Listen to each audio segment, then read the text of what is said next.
Chilling tales for dark nights.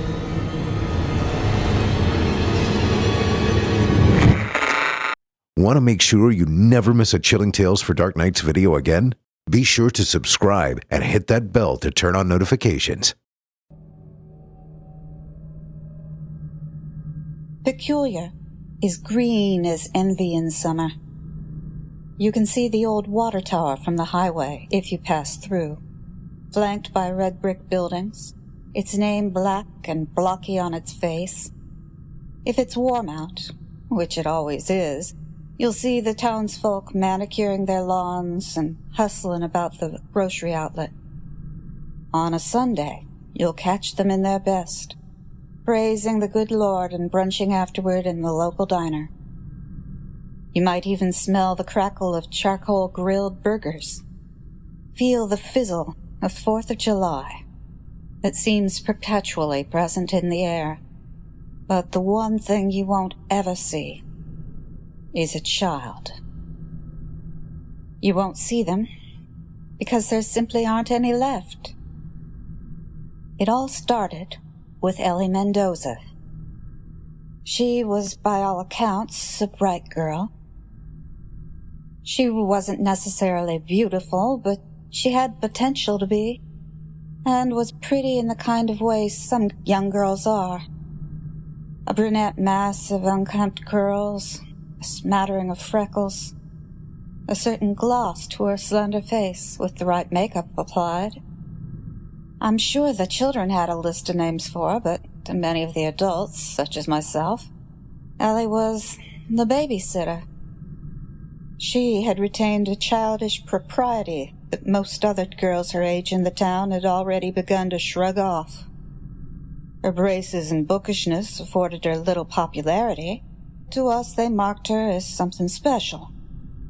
Everyone knew that if Ellie was watching their children, no unwanted boyfriends would come round.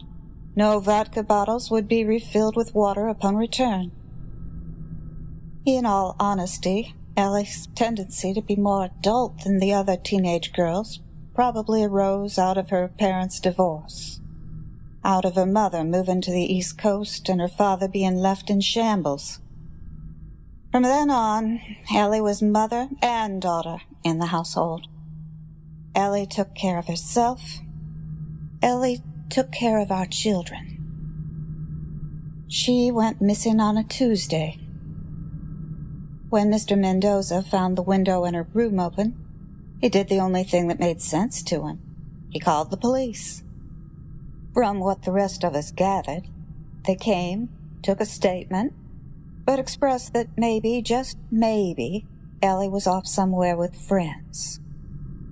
But Mr. Mendoza knew his daughter would never sneak out. Mr. Mendoza knew that something was wrong. All of us did. Ellie never came back. 2 weeks passed, and by then every telephone pole, storefront, and bulletin board around town had her face plastered on them. The police had questioned almost all the children in her class. They had questioned her teachers. They had even questioned many of us parents who had employed her, going so far as to request conversations with our children. Of course, I let my son Austin speak to them, though I doubt he was much help. At 8, he was still more interested in Superman and Adventure Time, not the whereabouts or plans of the babysitter he always swore he didn't need anymore. But I let the police speak their piece to him nonetheless, if not for the thought of poor Mr. Mendoza. Many of us parents, worried as we were, began to take precautions. They were by no means strict. As terrible as it may sound, disappearances like this do happen, and while it was a horror to see it occur so close to home, we did what made the most sense. We reaffirmed our beliefs that our children were steering clear of strangers.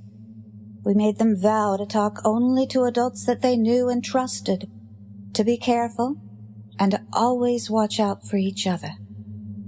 We parents filled each other in with phone calls and meetings.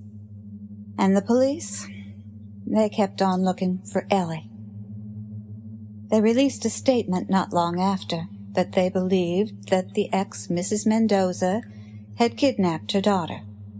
Although she had been afforded no custody rights, she had expressed a strong desire for them, as most of us already knew. Many of us townsfolk had borne witness to poor Mr. Mendoza's simultaneous attempts to not demonize the mother of his daughter, while still trying to fend her off and keep Ellie safe. We had supported him. Most all folk in Peculiar were given to treating each other like family after all. When they had reached out to inform Ellie's mother of her disappearance, they had discovered instead that she, too, had disappeared. And so it seemed, logically speaking, that it was the most hopeful and realistic conclusion to come to. Mr. Mendoza refused to believe it, and the police promised to keep looking with the same fervor they would afford any other kidnapping. But the rest of us only offered quiet consolations behind closed doors. That was, of course, until other children began to disappear.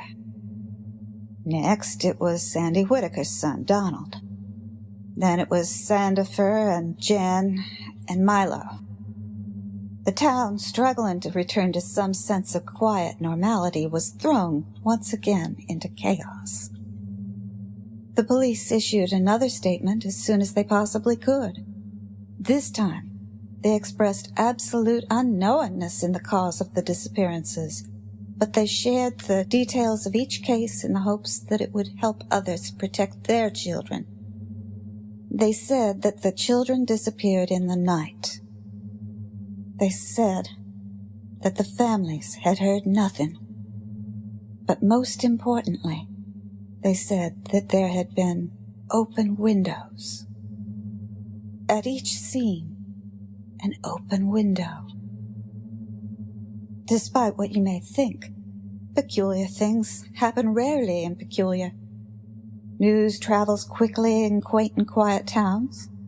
Lies do not linger. Conspiracies do not fester. And most of all, children do not go missing. But on the day of the second police statement, something peculiar did happen in Peculiar, and it took the form of an entire town's worth of people flocking into the only hardware store around. It didn't matter the type of lock. Bolts, padlocks, even chains were all sold out. By the end of the day, the windows, usually inviting of a breeze for the sweltering southern heat, were all closed. Those who had come too late resorted to boards or pictures or whatever else would work. And Lowell, the proprietor of Lowell's Hardware and childless himself, was in most probability a new millionaire. But worse than the heat trapped in the homes, worse than the caging of one's own family and cutting out the rest of the world, was the creeping fear that someone, somewhere amongst us, knew what was becoming of the children. Someone, or many someones, were stealing the children of Peculiar right beneath our noses. The next few weeks were strained. Many of the parents gathered in the school gymnasium for a sort of kangaroo court. And there we decided to instate a city curfew. All children were to be home before the sky grew dark, and were urged to tell their parents wherever they were, whenever they were there. The police, agreeable to this given the circumstances, enforced the curfew as best they could with the minimal amount of manpower they had. And while safety was still unsure, there was a period of time where all seemed to be fine. But it wasn't fine. It never was. And eventually, children went missing again. This time, nearly 15 disappeared overnight. 12 sets of parents awoke to empty beds, and open windows. Some called the police, some wailed in the streets, and others began to blame those whose children had yet to go missing. The police were now in far beyond their pay grade and called on the state and the surrounding police departments for help. Shoal Elementary and most of the other surrounding schools were closed until further notice, despite the school year having only recently started. Phones rang at all hours. People sought solace in the churches or the community center, or with other families in whom they trusted.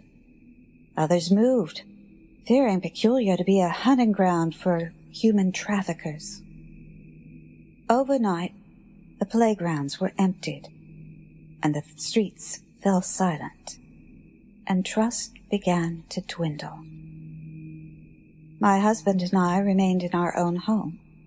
At dinner, Austin pushed his mac and cheese around on his plate.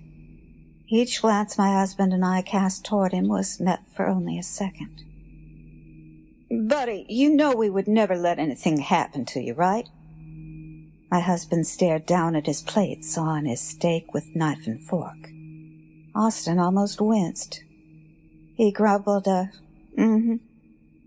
"Now, we know things are scary right now, but your mother and I promise that you'll be okay. Besides, it must be pretty nice to get some time off school, hey?" Their eyes met again, and my husband smiled.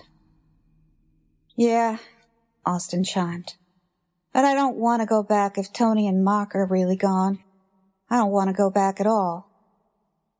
I glanced at my husband. Tony Walczak and Mark Kaczynski were two boys who had disappeared from the neighborhood in the most recent kidnapping.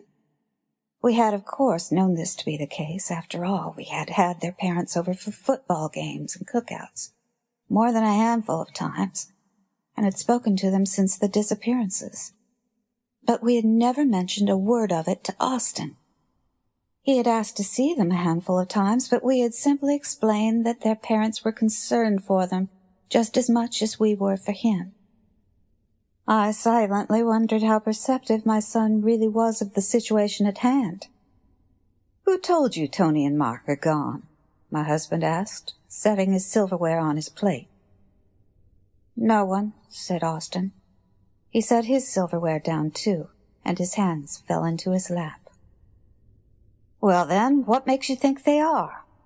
Austin shrugged. "I don't know. I can just feel it, I guess." We were quiet. The chirrup of cicadas outside beat rhythmically, far off and dreamy sounding beyond the boards and the blinds.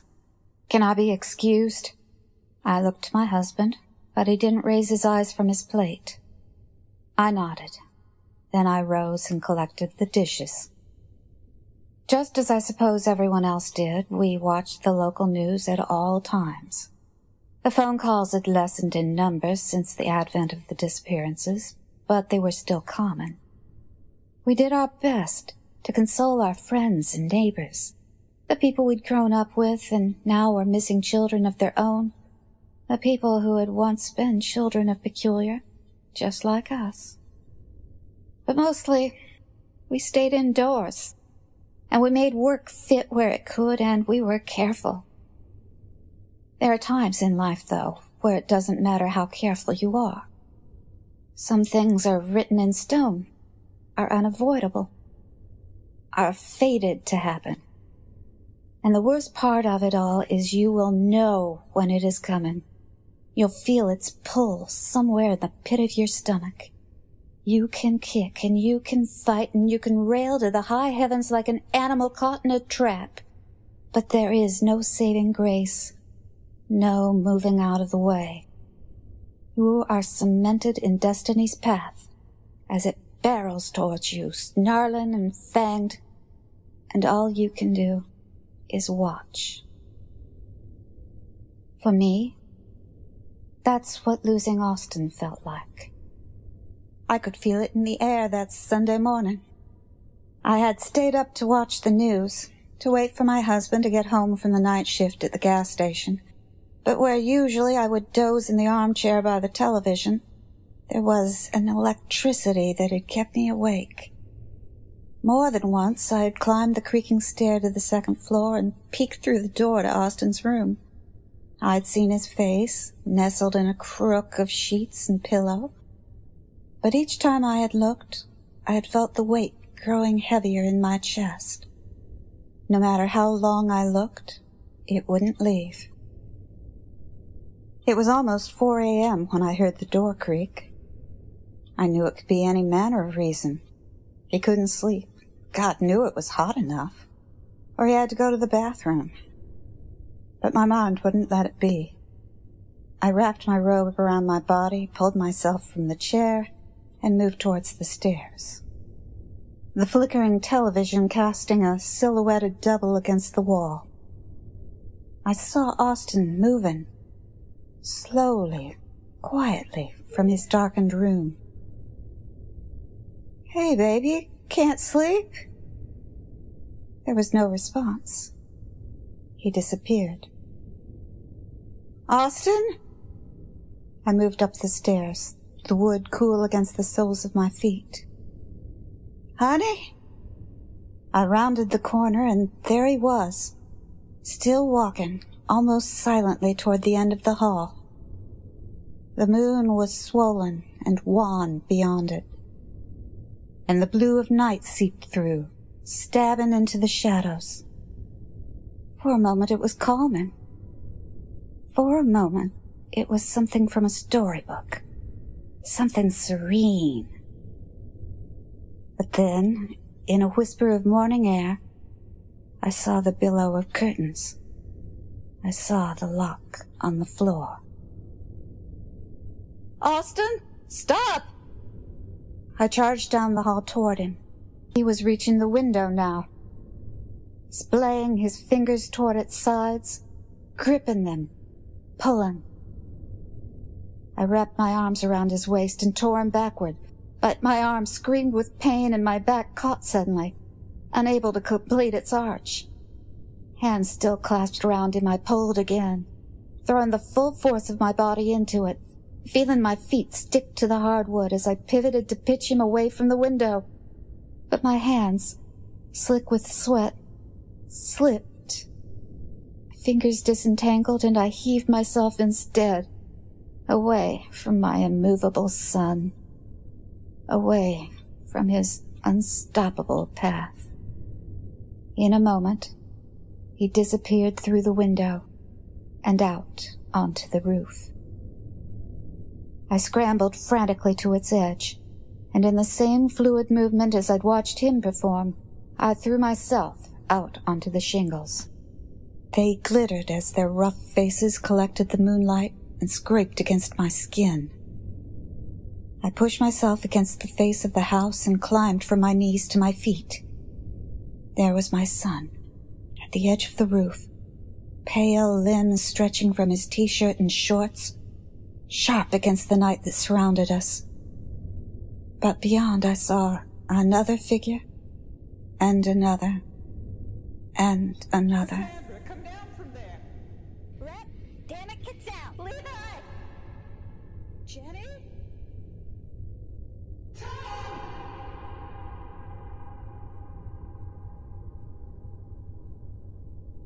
Parrots hung from windows, circled in packs on lawns. Others struggled to climb to their roofs, and others, such as myself, stood begging their child to come back. But the children, they were silent. They stood stock still as the cool night's breeze licked past. Then, in one singular movement, they jumped. How do you describe the indescribable? How do you help someone believe in the unbelievable? How, in all that is good and holy and natural, do you convince someone of a sight they never could see? Are there words? Is there another language? One of the eyes or the body that can prove beyond a shadow of a doubt that what another has said is God's honest truth? I don't think it's possible. But I'll try. The children of Peculiar did not plummet from the eaves of their homes to the cement and dirt below. The children of Peculiar did not crack against the pavement and spill their brains like brittle, beautiful little eggs. No. The children of Peculiar jumped, and they kept going.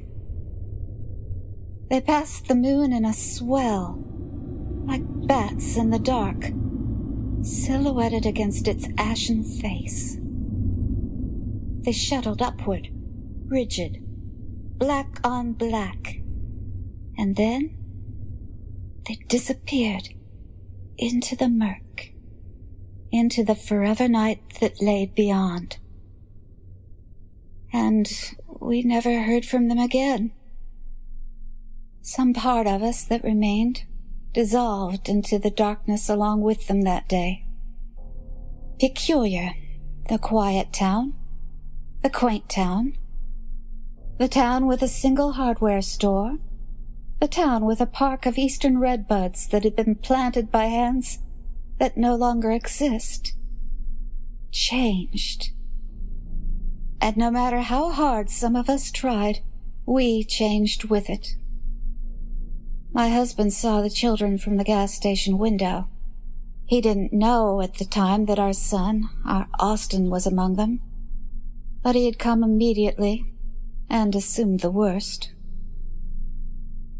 No amount of crying, no amount of fighting, no amount of loving could suture the tear that grew between us. And so he did what he had to do. My husband left. And I stayed. I spend my Sundays in the church, in the diner, listening to the townsfolk chatter on.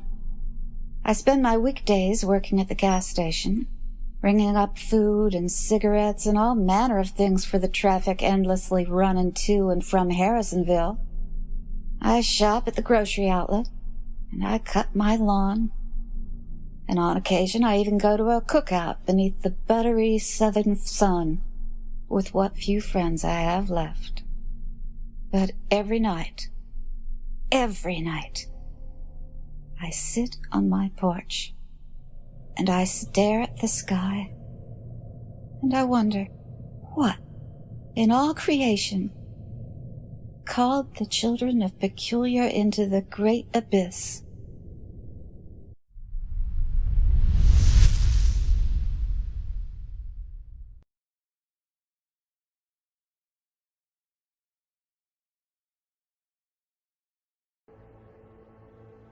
I still can't get what happened last week out of my head. I mean, it doesn't fit together at all. I haven't been able to get any rest for the past few days just thinking about it, so I just figured I'd write it down here and see if you guys had any better luck explaining it. I work in Daycare. It's a pretty established place in a big city on the coast. That's about all I can say. I still work there, and I don't want someone linking this post back to my employer. I'm not supposed to talk about anything that happens to the kids online. We mostly cater to the professional crowd, busy people in finance and internet startups who don't use the office daycare, or don't have any office daycare. It's a common sight to see someone in a business suit drop off a baby with a large cup of Starbucks in the other hand. People who can afford to blow $25 a week on coffee. Go figure. One of the attractions was that we offered daycare for infants as well. A godsend for the jet-setting crowd in the city, I suppose. Lucy C. was my favorite baby. Lucy's her real first name, which is all I'm prepared to share. We all have favorites working in daycare. We're not like parents, having to spread the love out equally. Anyway, when you're faced with 4 screaming babies, you grow to like the quiet ones more than the others. Lucy C. was as close to a perfect baby as we'd ever cared for. Wasn't much of a crier, unless her nappy was full. Went to sleep like clockwork. She had a crown of wispy blonde hair, which set off her piercing cornflower blue eyes. Mr. C, as far as I could gather, was a self-made businessman. One of those internet startup companies.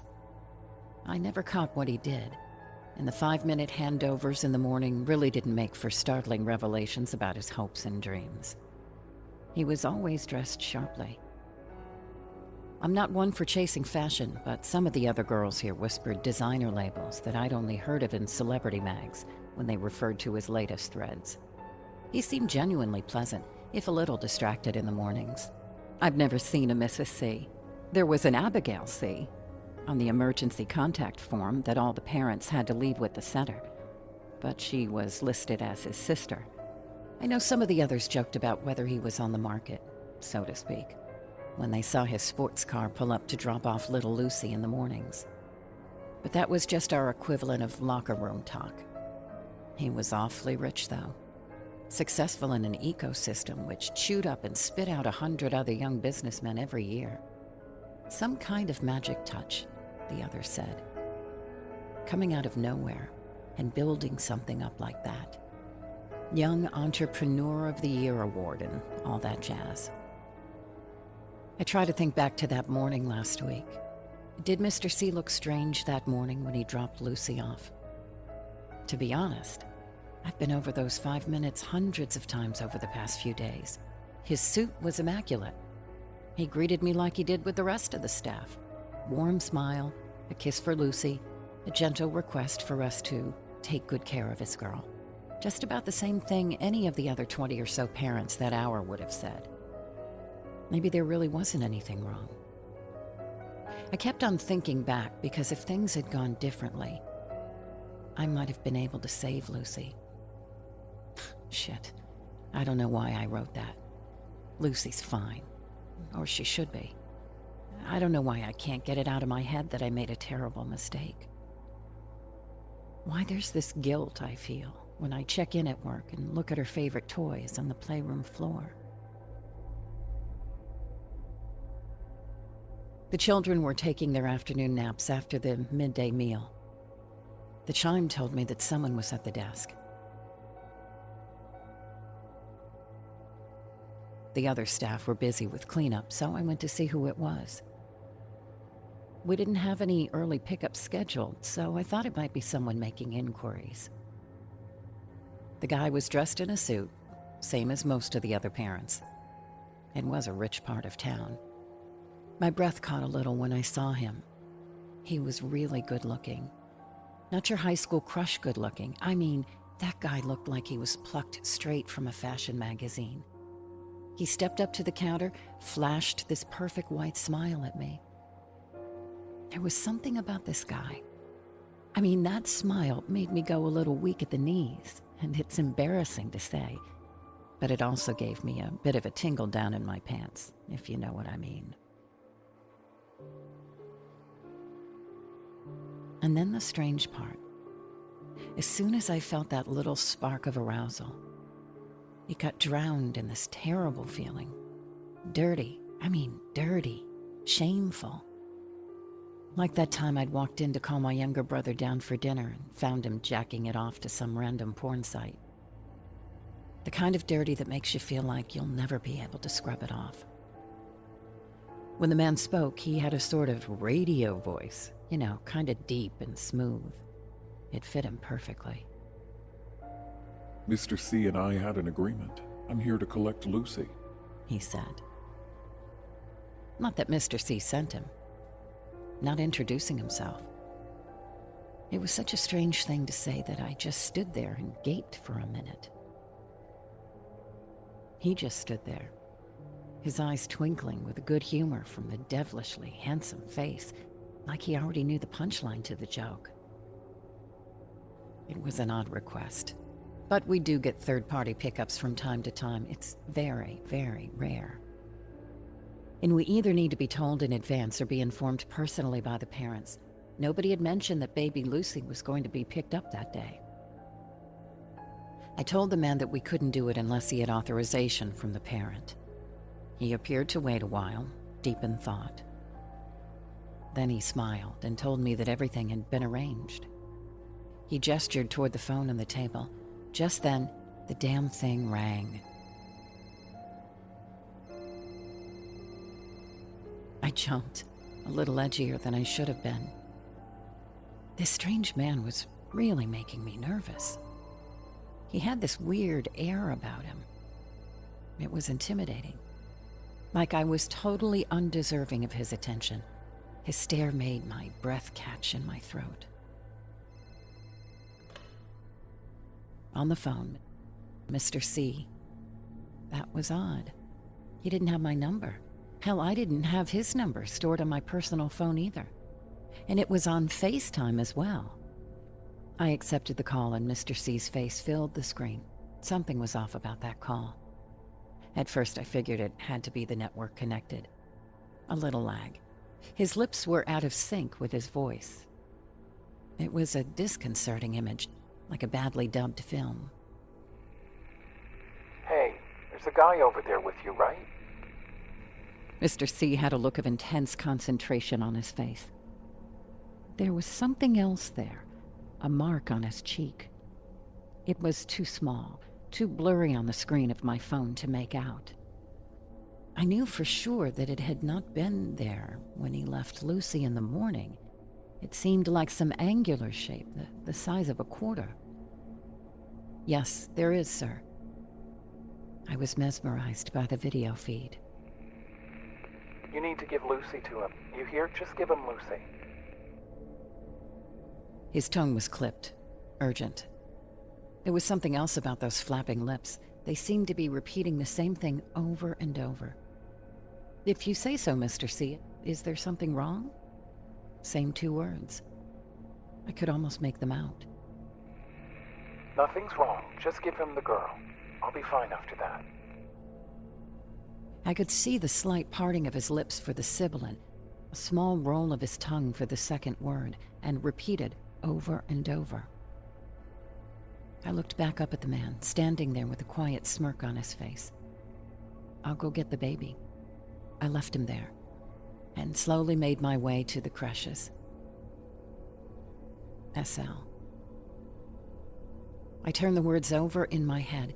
What could Mr. C have been trying to say? SL. Save. Save? Lucy?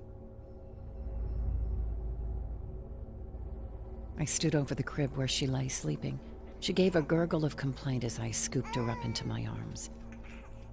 Save Lucy, Mr. C had said. Did he know about the man at the counter? What agreement did they have? My mind was clouded with questions. I'd been given a direct instruction from the parent. Maybe there was a home emergency or something else. The man beamed widely. He drew closer to the counter. There was a smoky smell about him. I hadn't figured him for a smoker, with his perfect white teeth and his toned physique. He reached out for Lucy. I stopped short. How do I even know you're the man that Mr. C told me about? You could be anyone, I said defiantly, not intending to let her go without a fight. Oh, Mr. C and I go back a long way. You could call me a godparent almost. His mouth twisted at the penultimate word, like it left a sour taste in his mouth. I've been watching over her since she was a baby. Here, I'll prove it. She has a small birthmark on her left hip. Check and see. Triumph. There was no such birthmark on her. I'd gone over the files of each of my charges, and I knew them almost as well as their parents did, maybe even better. After all, I spent more time with them. I placed Lucy on the table and tugged at her nappy, expecting to see pale skin. My mouth dropped open when I saw that angry red mark on her hip. That was not all. It was familiar. It was the same mark that had been on Mr. C's cheek. Try to remember what the mark looked like, but every time I do, my mind slides of the shape. It's slippery in my mind, like trying to grasp a fish. It was small and angular, almost like one of those runes they have in fantasy novels. That's the worst thing. I stared at it for a good 5 minutes, and I can't form the shape in my head when I try to remember it. You seem reluctant, young lady. I assure you that no further inconvenience will befall you regarding this matter. The business is between me and baby Lucy here. He leaned forward over the counter. It's a slow day. I suppose you and I could come to some small agreement for the handover. The child needs to be given willingly, and I'd hate for this to be delayed any further than it already has. The smell of smoke grew stronger. I picked up the baby and hugged her to my chest. She began to squall at the uncomfortable pressure. "I'll need to speak to my supervisor about this," I said. The man sighed and straightened up. I was really hoping to be done with this business this afternoon. No matter. What's due to me will come in the end. If not from you, then maybe from someone else more amenable.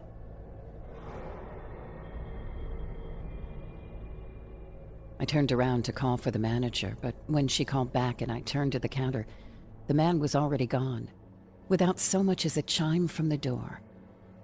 I shook my head. He had been there a moment before, and there hadn't been a single noise when he disappeared. He left nothing but the faint smell of smoke and a freezing cold spot on the counter where he'd rested his elbows. I censored the worst part of the events of the afternoon, saying that someone had come by to pick Lucy up and left without her. The manager, Jane, didn't believe me. She looked Mr. C up on the register and gave him a call from the counter phone. I watched, biting my lip, as her jaw dropped and her face turned white. "You must have been mistaken," she swallowed. She took a shuddering breath. "That was the cops. Mr. C is dead."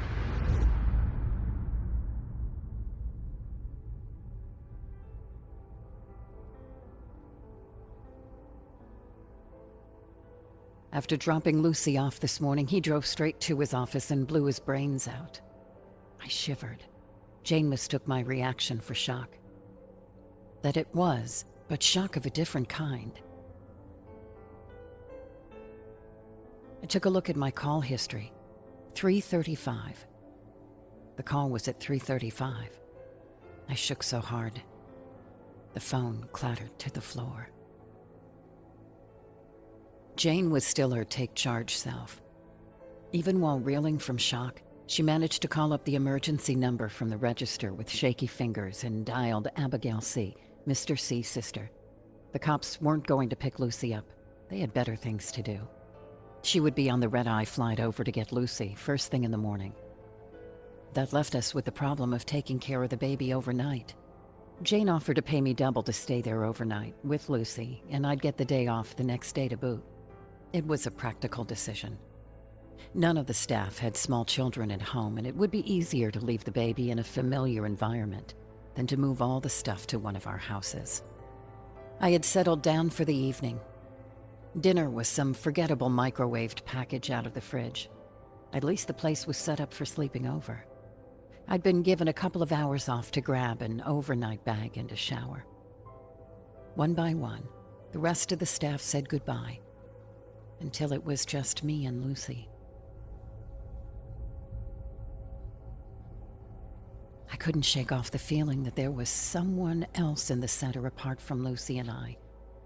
The kind of feeling you get on the small hairs on the back of your neck that something isn't quite right. I put it down to that creepy episode with the dark man earlier in the day and that impossible phone call.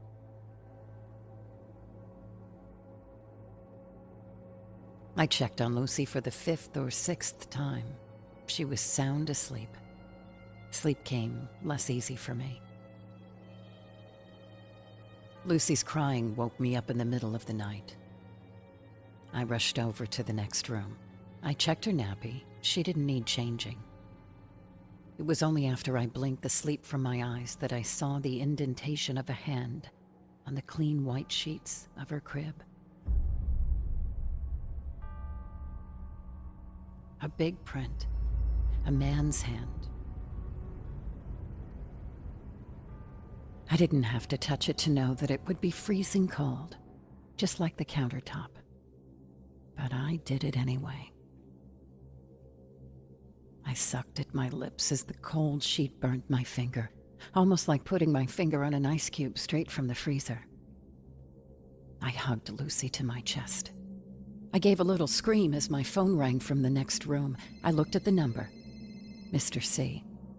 It took me 3 tries to hang up, my quivering finger missing the little spot on the touchscreen over and over. Immediately after I killed the call, my phone sounded again, and again, and again, until I powered it down. I glared at it, chest heaving.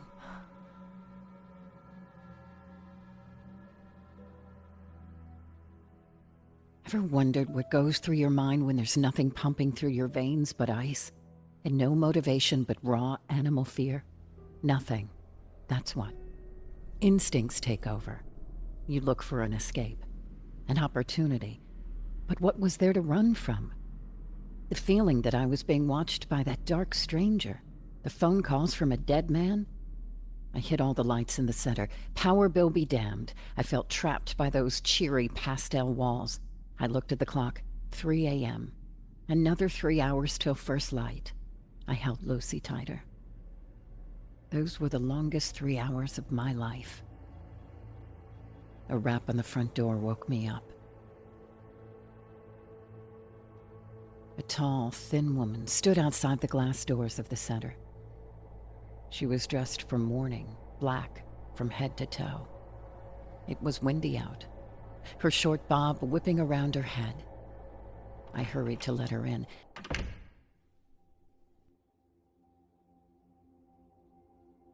She introduced herself as Mr. C's sister. Sensing my doubt, she showed me her driver's license and the phone, which had the number on our records.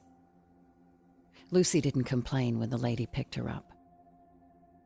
I got the release form ready and passed it over for the lady's perfunctory signature. Everything checked out except for one thing. She didn't have a trace of sadness around her, apart from a little dark under her eyes from the late flight across the country. Funny, for someone whose brother had just shot himself. She flashed me a smile as she pushed the signed form back across the glass counter. I watched her stride confidently back out through the glass doors. There was something out of place with Mr. C's sister. From someone else more amenable. That's what the man said. If not me, then someone else. There was a thud as the door closed. The wind snagged the woman's hair from the collar of her dress, and there, red and raw, on the nape of her neck, was the same symbol. By the time I get out from behind the counter and out through the door, they were both gone. It's been a week. Mr. C didn't have family in town. The authorities didn't bother us about her, really. The cop called to make sure that she had been handed over to an appropriate guardian, and that was that. When nobody was looking, I would try dialing both Mr. C's number as well as his sister. The numbers were live for a day or so, and then they were disconnected. I've tried for hours to remember the symbol that was on Lucy's hip, the bizarre thing that appeared the day her father died, but I can't. I just can't do it. I wonder what kind of agreement he had with Mr. C, and how Lucy fit into the whole thing. I hope that Lucy is all right, somewhere out there, and that I'm just being paranoid. I know, deep in my heart, that this is a lie I need to tell myself if I am to have any semblance of normalcy after that one day.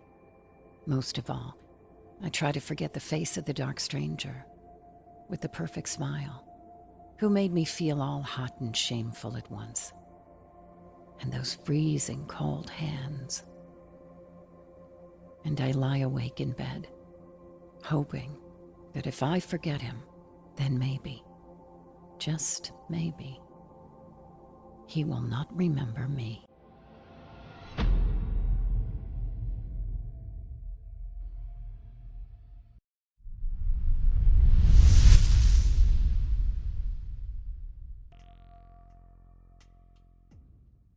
After much wavering and second-guessing, I finally bit the bullet and returned to graduate school last fall. I'm sure several of you know how difficult it is to juggle a rigorous PhD program and a full-time job.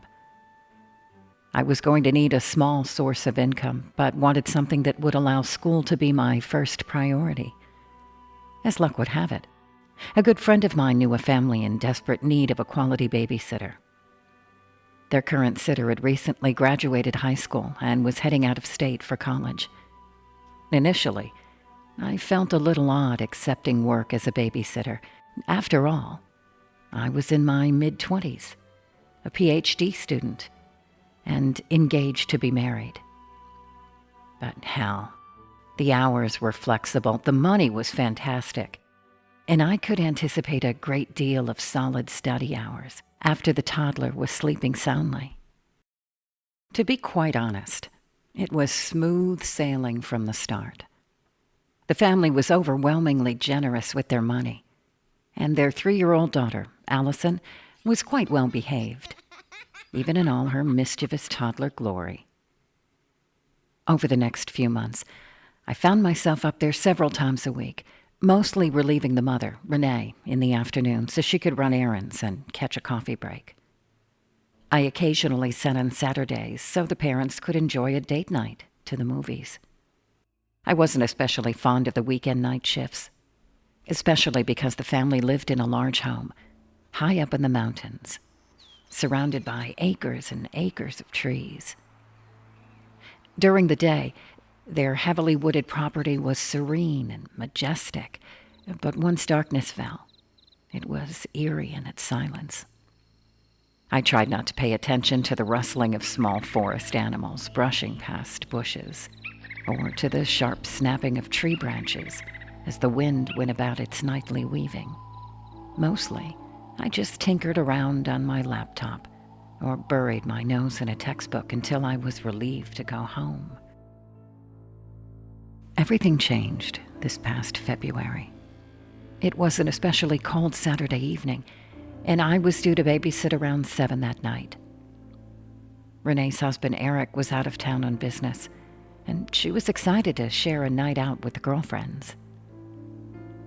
Armed with a backpack of heavy reading, I had my fiancé, Mark, drop me off on his way to the gym.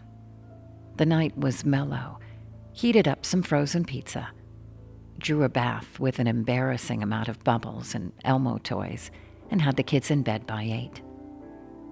I had an exam the following Tuesday, and admittedly had a lot of studying to conquer. My fiancé arrived around 9:50, about 10 minutes before I was expecting Renee back home. Right at 10, and I mean on the nose. We heard footsteps on the wraparound deck and noticed Renee making her way to the front door. I remember finding it funny that I had been concentrating so hard that I hadn't even heard her Suburban drive up. Mark and I exchanged a knowing glance as Renee made her way into the living room where we sat. It appeared she might have had one glass of wine too many that evening, because she had this intoxicated, frozen grin on her face. At first I chalked it up to the booze, but when the grin remained, I started to feel uncomfortable.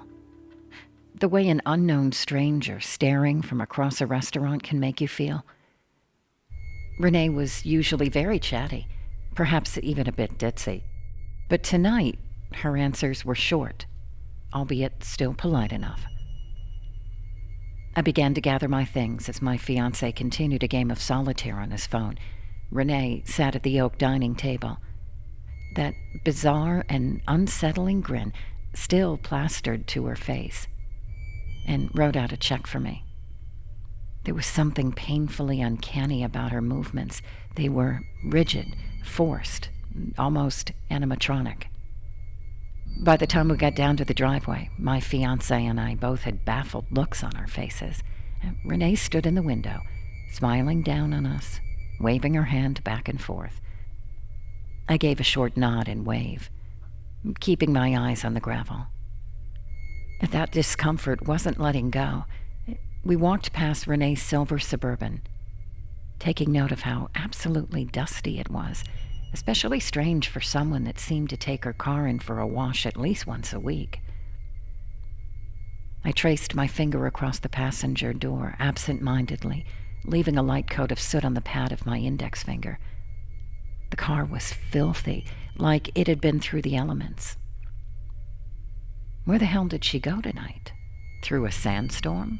I joked. Seriously, Mark trailed off. I'm not the only person who found the whole thing weird, right? I asked, attempting to keep my voice to a whisper. Ah, relax. She was probably just tipsy. Her smile, though, he said, closing the driver's door. We began our trek down the winding roads towards, after a long night of babysitting out in the boonies, what I always like to call sweet, sweet civilization. The drive from their house to the freeway was dark, lined with redwoods and deer, which I usually quite enjoyed. Tonight, it seemed endless. I had this overwhelming new desire to be on that highway, surrounded by other cars, amongst other drivers and passengers, heading into the city. We drove for what seemed like too long. Something wasn't right. I reached for my phone and glanced at the time. We were usually passing the first gas station by now. I pawed at the handle of my purse for the first time, noticing the bag's weight. I had totally forgotten my textbook. Reluctant to turn around when we had already been driving for so long, I made amends with the fact that I absolutely needed that text if I had any chance at rocking my exam. Mark let out a groan as he swung the wheel, turning back the way we came. Climbing the hill to Renee's house, I saw that the Suburban was no longer in the driveway. Now, she must have moved it into the garage for the night already. As we made our way to the deck, I saw the burgundy spine of my text on the couch through the sliding glass door. I continued on to the front door and knocked 3 times. No answer. I knocked again and then tried the door handle. Unlocked, as I usually left it while Renee and her husband were out. We made our way into the house, making sure to keep our footsteps quiet. Sorry, it's just me. I forgot my book, I said, trying to keep my voice down. My fiancé was a few steps behind me, peering around the corner. Her bedroom door is open, but the lights are off, Mark said, a confused look spreading across his face. Renee? I asked, a little louder this time. Renee, it's me. You still awake? Silence. We walked towards the kitchen, and I noticed the answering machine was blinking. I hadn't noticed it before I had left. There hadn't been any phone calls that night. I'm not exactly sure what compelled me to push play on that recorder, especially when, for all I knew, Renee and Allison were both asleep and could be rudely awakened. My finger seemed to hover over that button for a mere second before I pushed it in, rather aggressively. What I heard on that recording has never, ever left me. The timestamp of the message was 10:14. We had left the house at 10:05. Hey, sweetie, it's Renee. There's some kind of holdup on the highway here. Maybe an accident or road work. I'll probably be about half an hour later than expected. I'm so sorry. Help yourself to some dessert while you wait. Hope Allison didn't give you too much grief tonight. Her voice sounded cheery, normal, real. I looked at Mark. My heart sunk. My eyes flooded with tears. Allison, I managed to sputter. Mark disappeared up the staircase to Allison's room, taking steps 3 at a time. After a painfully long minute, he sauntered down the stairs, much slower than he had ascended them. She's fine, sleeping soundly, Mark said, without emotion. Mark and I found our way to the living room, where we sat without eye contact or conversation until Renee pulled up the driveway. She seemed exhausted, glad to be home and off the congested road. She chattered on about her evening, then wrote me a check with a generous tip, thanked me for my patience and smiled, the kind of smile that seemed absolutely genuine, that slowly faded when socially appropriate. We stumbled down to our car in a daze, passing Renee's Suburban, which still gleamed from a recent trip to the car wash. I never had the heart to tell Renee what had happened that evening. I also never found the first check from the grinning woman. I ended up canceling my next 2 shifts, feigning sickness. I finally emailed Renee, telling her that my program was getting especially intense and that I didn't think it best to continue sitting for them. She bought the story, and now I'm free. Free from the darkness that enveloped the home in the mountains, where I once met a woman who wouldn't stop smiling.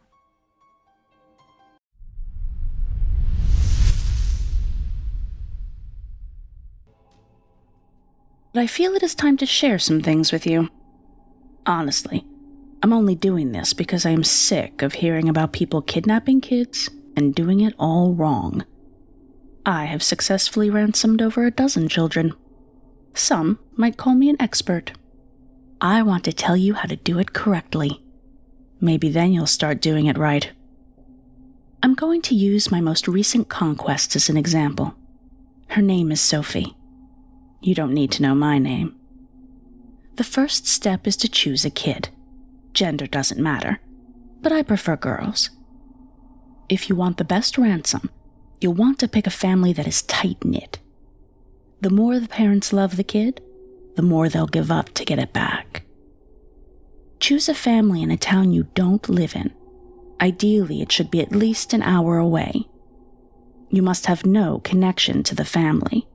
They don't know you, but you will learn everything about them. I picked Sophie because she had braided pigtails. I liked that. She was just big enough to do some things on her own, but still little. Small. Smooth. I grabbed Sophie on her way home from school, but before taking her, I did my research. This is where so many people fail. You have to study the family. You have to know when they leave the house, what hobbies they have, who visits, and where the breaks in the chain are. You need to spend a lot of time watching, waiting. There is so much waiting, but it makes the prize so much better. Sophie's family lived in a farmhouse in a small town. Their police force consisted of a sheriff and only a few officers. A smaller police force will help you. To make yourself less noticeable, don't use the same car to watch the house in. Changing colors and kinds of car will make it impossible to track you.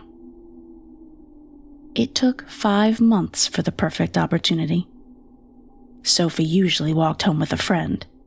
The way home was through a field, out of sight of any house. But the friend was a barrier. I was lucky. The friend was sick. She didn't go to school. So Sophie walked alone, her backpack hanging off one arm, her precious blonde hair braided in those long silken pigtails. Don't hurt her. Make it fast. One arm around the diaphragm, the other over her mouth. She is small. Carry her to your car. Don't lean in and smell her hair. Once you have the kid, the real work starts. You'll want to send a ransom note in the mail. Emails and phone calls are too easily traceable. A letter you can simply place in any mailbox. Leave the return address blank. Keep her quiet.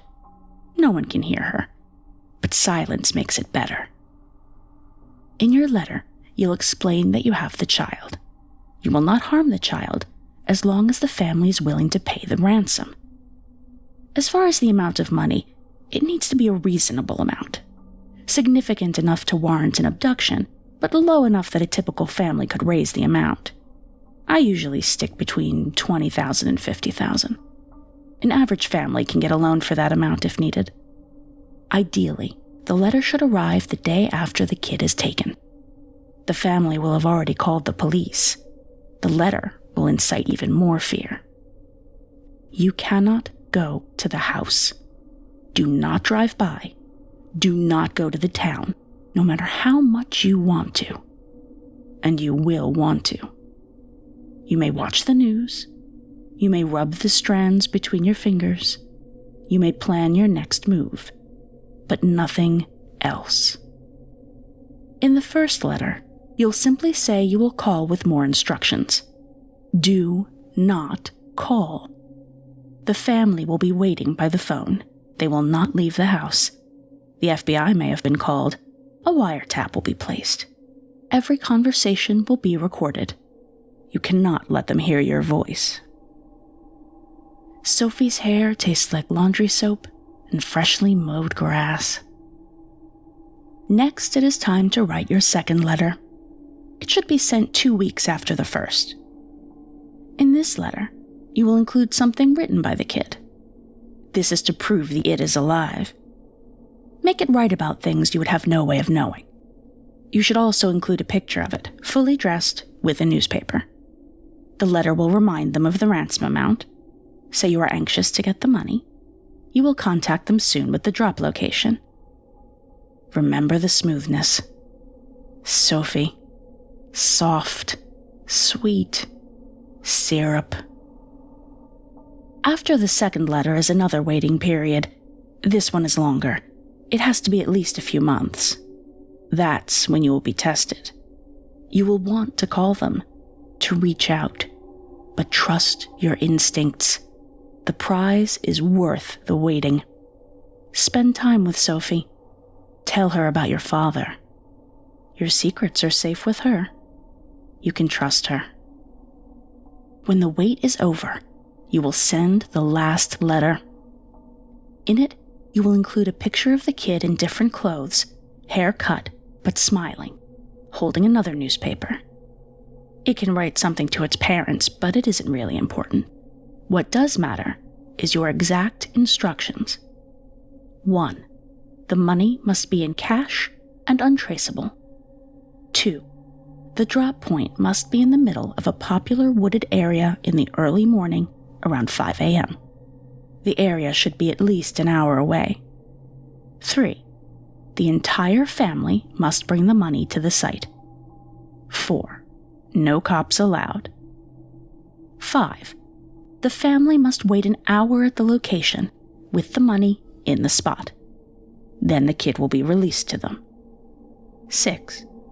The reunited family must then return home immediately and never speak of this event again.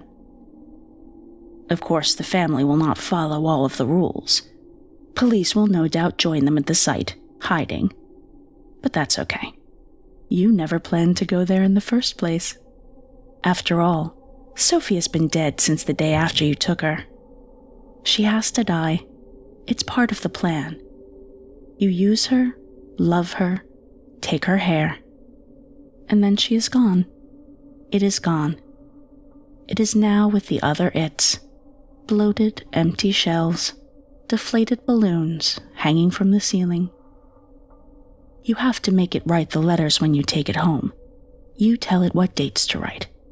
You take the 2 pictures that first day too. Just edit the newspaper to match the correct dates. It's not hard. The waiting is hard. But the prize is worth the wait. Silken, braided pigtails. You can suck on the ends as you drive to the house. It tastes like a little dead girl. But the hair was already dead.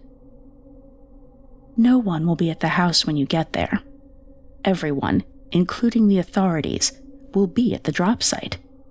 Now it is their turn to wait. For something that will never come. You have to break into the house. This is where you will collect your ransom. You may take anything that is of any worth. Televisions, jewelry, computers. If the computers do not have a password, most don't, there is another task you must complete. Delete all photos of it. Log into any social media, most people leave themselves logged in, and delete any reference to it. Photos, quotes, artwork. Do the same around the house. Take all the family pictures. Take any art it drew, anything with its name on it. Make it look like there never was a child in the house at all. The process can take a long time. Be thorough. Think of the braids in your front seat, the smoothness. And finally, as you drive away, you can collect your ransom, your prize. Sure, you can sell the items you stole. It won't make you that much money. But that's not the real reason to do this. What you will collect is the knowledge that you destroyed that family. They will never see their kid again, never smell a tear. You own it now. They will never recover. All of their treasured items are gone. You have stolen their sanity, joy, safety. They will never be able to trust again. And that fact tastes almost as good as the pigtails. So there you go. That's how you successfully ransom a child. Now all of you out there have no excuse to do it wrong.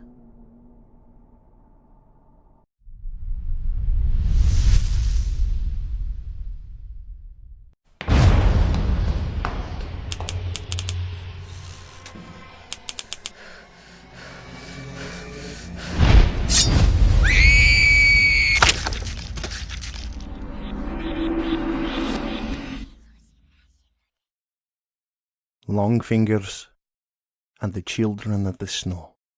Written by Robert Davis. Performed by Jesse Cornett. I am the only policeman in this village of 112 people. This village is located in the middle of nowhere, Poland. It's very cold here, and therefore very snowy. A sunny day here is as rare as a snowy day in a desert.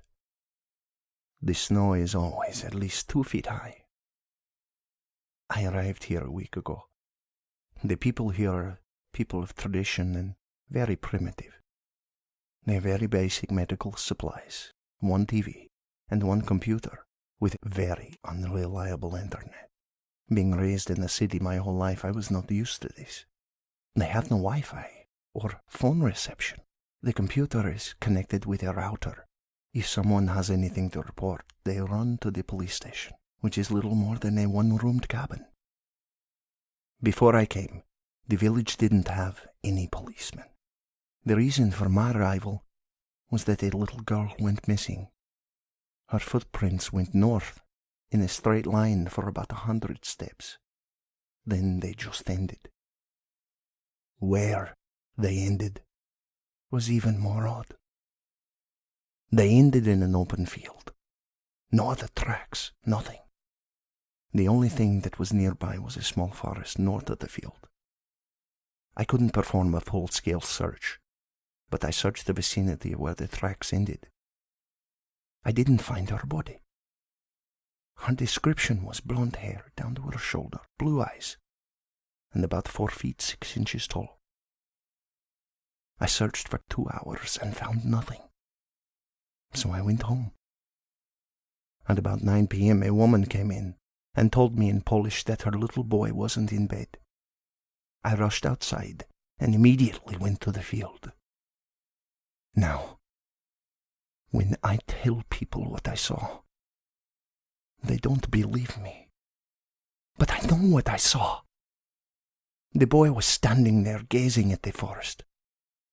There was this figure standing at the edge of the forest. The figure was 10 feet tall, with legs and arms that were long and bony. His palms were the size of my face, his fingers, each a foot long. The nails were razor sharp. Its skin was pale. He began walking towards the child. Its long strides were deliberate and slow. It looked like it was walking in slow motion.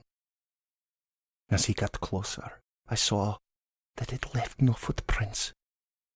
It was as if it was walking a few millimeters above the snow. Its eyes were all black. They were like polished obsidian.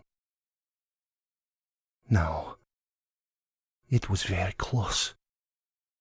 It picked up the child in its large hands and slowly walked away. As it turned to walk away, it flashed a smile at me. Its teeth were long and thin like pencils, and they were slightly curved. This sort of encounter occurred until all the children were gone.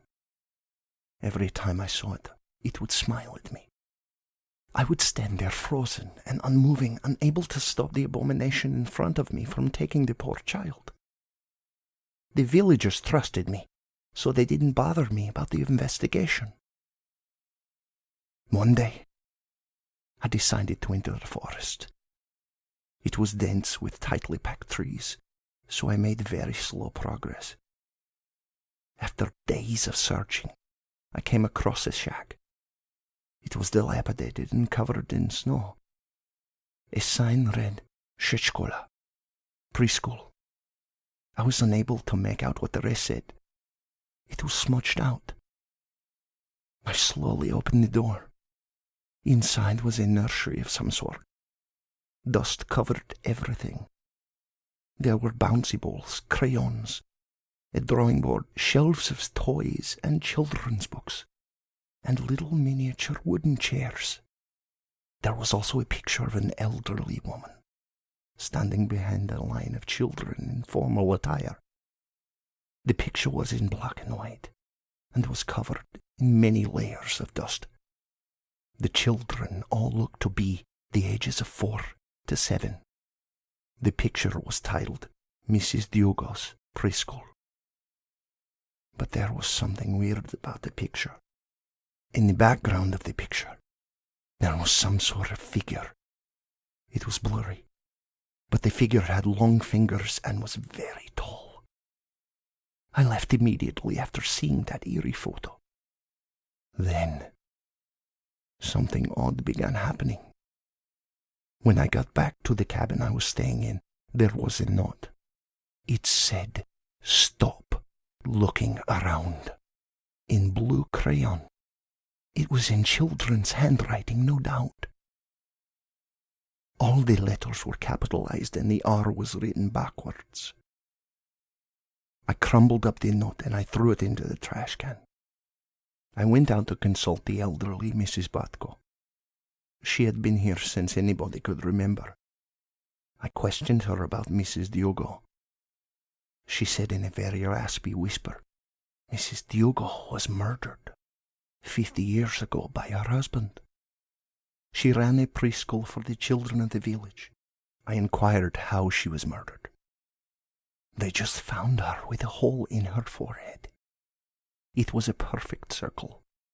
Her husband disappeared when they found her body. I asked her what Diogo meant in Polish. She sounded surprised. It means long. Diogo means long, my son. The next day, at noon, a man came running to my cabin. "The children, they are here." I jumped out of my chair. "Where?" I asked. He frantically pointed northwards. "The edge of the forest." I ran outside. It was cloudy, but not foggy. I went towards the clump of adults, whispering in hushed tones, and frantically looked at the edge of the forest. From where I was standing, I could see the children. They were lined up shoulder to shoulder, staring straight ahead. The girls had pure white dresses on, while the boys had pure white collared shirts on. They also had holes in their foreheads. They were perfectly circular. A figure emerged from the forest. It was the figure. He pointed with one of his long fingers toward the village. The children started to advance across the snowy field. I am the only survivor of this incident. The children killed everyone but me. The children were efficient in their killing. It only lasted 5 minutes. When they were finished, the figure beckoned for them to return to him. They mindlessly walked back across the field and into the forest. Then the figure smiled, turned, and walked back into... Chilling tales for dark nights.